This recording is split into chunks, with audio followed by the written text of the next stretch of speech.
En este vídeo voy a explicar lo más brevemente posible lo que se denomina el segundo Renacimiento español. Recordamos que en el primer Renacimiento teníamos una España de esplendor con Carlos V, que llegó a ser emperador, es decir, por la cantidad de territorios que conquistó no solo en Europa, sino también ultramar, ¿no? Por las Américas y tal. Es una época de, digamos, de auge, de apertura, donde había muchas influencias de otras zonas de Europa. Era una época, digamos, de cambios respecto a esa Edad Media. Pero ahora en el segundo Renacimiento hay también un cambio, hay una vuelta de tuerca. ¿Qué pasa? Pues pasa que esas tierras conquistadas también necesitan mantenerse. Entonces, pues hay mucho dinero de España que se tiene que destinar para las guerras, se tiene que destinar para mantener, digamos, el sistema de ese imperio.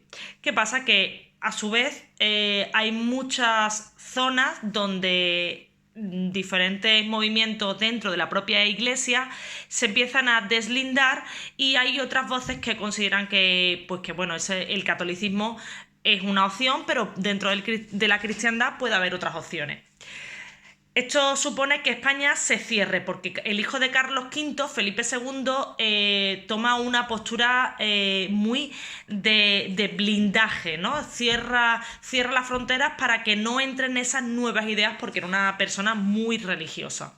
¿Qué pasa? Que lo que vemos hecho en la literatura lo vemos reflejado de una forma muy clara, a través de la lírica. La lírica, ¿vale? Ya sabemos que entre los géneros, concretamente el género lírico, vemos que los temas cambian radicalmente. Los temas antes eran sobre el amor, ese deseo, esa pasión, esa vida, ¿no? Ahora los temas son diferentes. Ahora nos centramos en la propia España y en la religiosidad, en el cristianismo, en la fe, en la defensa de la fe.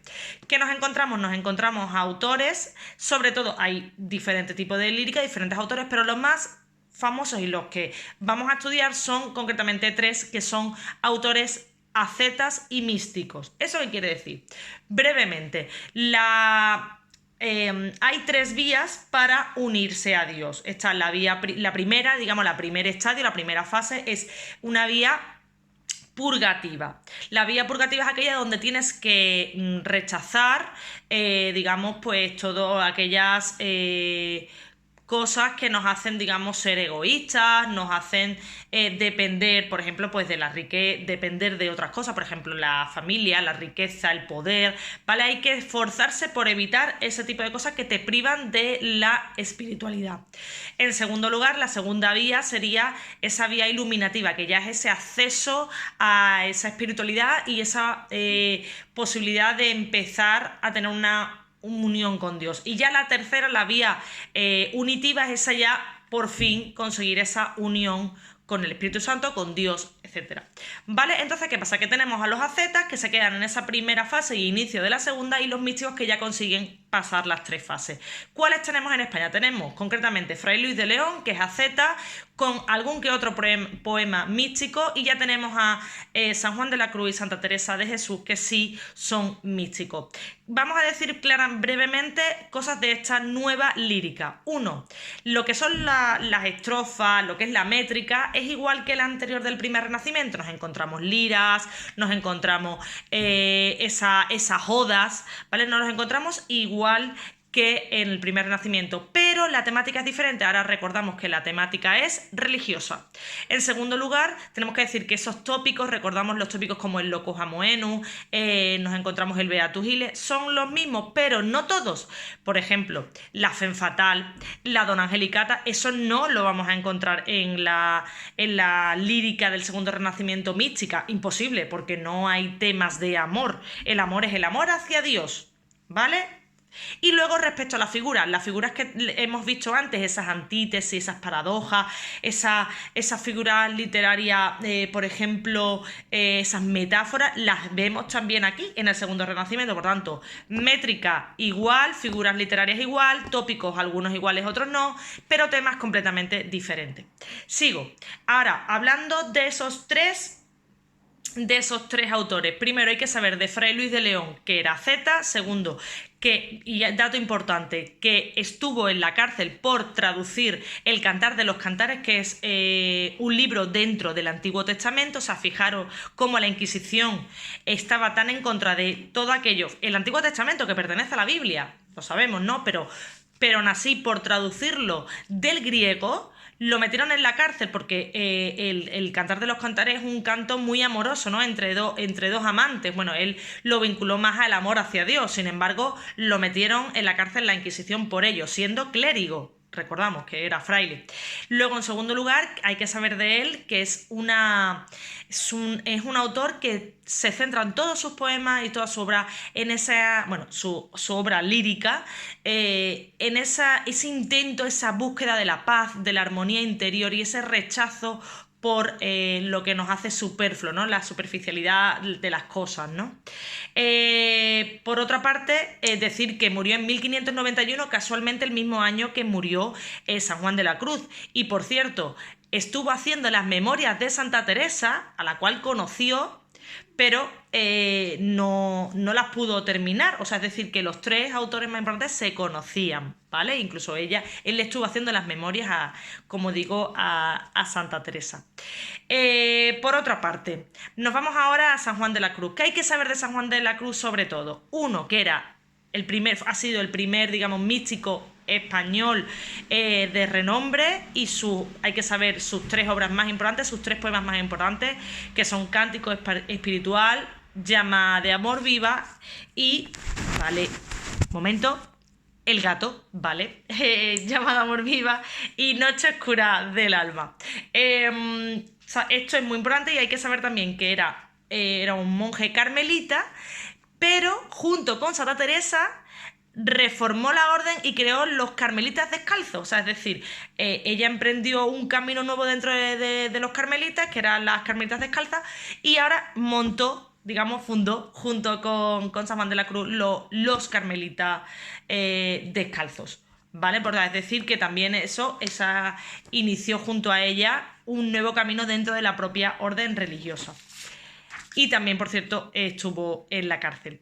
Ya sabemos que cada vez que en esta época, como hicieras algo que no se pudiera, ya sabías a dónde iba. También hay que recordar que es muy importante en su obra las antítesis, las paradojas y esos recursos fónicos. ¿Recursos fónicos qué quiere decir? Fue una obra pensada para ser leída, no para ser... Perdón, fue una obra hecha para ser oída, no leída. Es decir, que cuando leemos su obra no nos llega tanto, si en cambio cuando la escuchamos llena mucho más, porque tiene muchos recursos fónicos, ¿no? Fónico es de la fonética, ¿no? Es aquello que está pensado para que lo disfrutemos con los oídos. Y por último, Santa Teresa, brevemente. Santa Teresa, hay que saber muchas cosas de ella, pero sobre todo, y lo más importante, es que podemos decir que es la primera mujer feminista o prefeminista, porque el término feminista no era... Es una palabra que ni existía entonces, pero bueno, nos entendemos como la primera mujer feminista, porque es una mujer que tuvo voz dentro de un mundo de hombres, una mujer que fue emprendedora, una mujer que quiso cambiar las cosas en su orden porque no le parecían bien cómo se estaban haciendo entonces, luchó porque las mujeres leyeran y escribieran, obligó a que todas las mujeres de su convento, todas las mujeres luego de todas las fundaciones que creó de los carmelitas, las carmelitas descalzas, leyeran y escribieran, lo cual en esa época era algo extraordinario, ¿vale? Y hay que decir que una mujer de una familia de bien, pero con muchos problemas de salud. Eso quiere decir que le afectó también mucho a su vida. En cambio, tenía una espiritualidad tan grande que todos aquellos que la conocieron decían que es que irradiaba, ¿no? Esa energía, ese poder, esa espiritualidad. Todo el mundo se quedaba sorprendido de cómo era, de lo bien que hablaba, de cómo de que emanaba esa paz. Hay que saber algo muy importante, y es que lo que escribió estaba pensado más para su orden, no tenía ninguna intención de escribir para ser literata, para ser autora, sino que lo hacía para su propia orden. ¿Vale? Entonces los libros que tenían sobre todo autodidactas de su propia vida, el libro de las fundiciones para que supieran qué tenían que hacer en cada una de los conventos que iba montando, ¿no? Iba construyendo, y luego también otra serie de libros más pensados, ¿no? para su orden, pero hay obras y poemas que son místicos, que son muy importantes, y en ellos vemos esa unión que sintió con Dios. Es decir, es más, ese, lo que se llama el éxtasis de Santa Teresa, ese momento que ella explica de unión con Dios y cómo lo vive. Es más, hay muchas obras escultóricas que lo representan, y os animo a que lo busquéis. Esa unión de Santa Teresa con Dios, como ella lo explica, y cómo luego se representa en pintura y en escultura, de la exaltación de Santa Teresa. Y bueno, comentaros que Camino de Perfección se considera la primera obra o el primer manifiesto prefeminista. Fue buscada para llevarla a la cárcel, la Inquisición la buscó, pero como tenía muy buenas relaciones con personas de poder de entonces, consiguieron que no estuviera en la cárcel, pero sí tuvo, digamos, un arresto domiciliario, lo que hoy en día se entiende como arresto domiciliario. No le dejaban salir durante un tiempo, pero no llegó a estar físicamente en la cárcel. Bueno, con esto un poco de que sepáis 3 o 4 pinceladas de cada uno de ellos, espero que os haya resultado interesante, y lo más importante, a hacer las actividades y a entender un poco más este momento histórico y literario de nuestro país. Bueno, hasta luego, chao.